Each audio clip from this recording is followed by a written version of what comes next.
Prince Philip was the prince consort to Queen Elizabeth, and his rule was really a lifetime of supporting the Queen. An outpouring of support from all over the world, including right here in Winnipeg and across Manitoba, in the wake of the death of Prince Philip. Prince Philip made numerous visits to Manitoba throughout his life. According to the province, the Duke stopped here 10 times, starting all the way back in 1951 when he and at the time Princess Elizabeth, of course now the Queen, made their first official visit to Manitoba.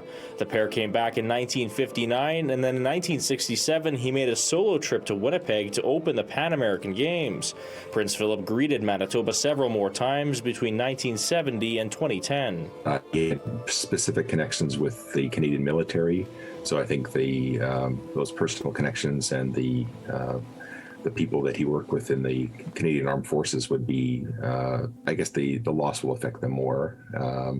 His larger contributions were to the Commonwealth and the objectives of the Queen generally. The Lieutenant Governor of Manitoba, the Honourable Janice C. Filmon, provided a statement saying, "His Royal Highness will be deeply mourned by all, and his legacy will continue through the thousands of young people who challenge themselves each year to achieve the Duke of Edinburgh Awards."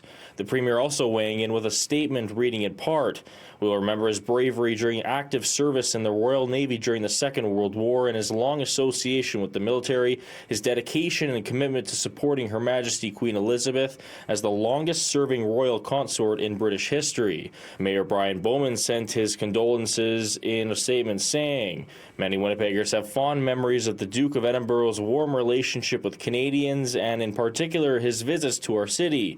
He was with us both in moments of great celebration like the opening of the Pan American Games in 1967 and Manitoba's centennial in 1970, and in difficult times like the aftermath of the flood of the century in 1997. He was a classy man, and he lived a long, good life, though, so just it's too bad, and my condolences to the family. I'm very sad for the Queen. It's just sad, 73 years of marriage.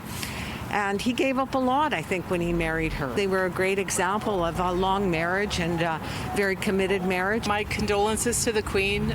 She was married to him for 70 years. I can't imagine what she's going through right now. Smith says the death of the 99-year-old prince is sad for the family, but not entirely surprising. It's obviously a personal loss of a husband and a father and a grandfather. He was 99. He's been in poor health for a number of years and had retreated from his public roles, so it's not entirely unexpected, but it's still a sad loss for the family. In Winnipeg, Alex, Karpa City News.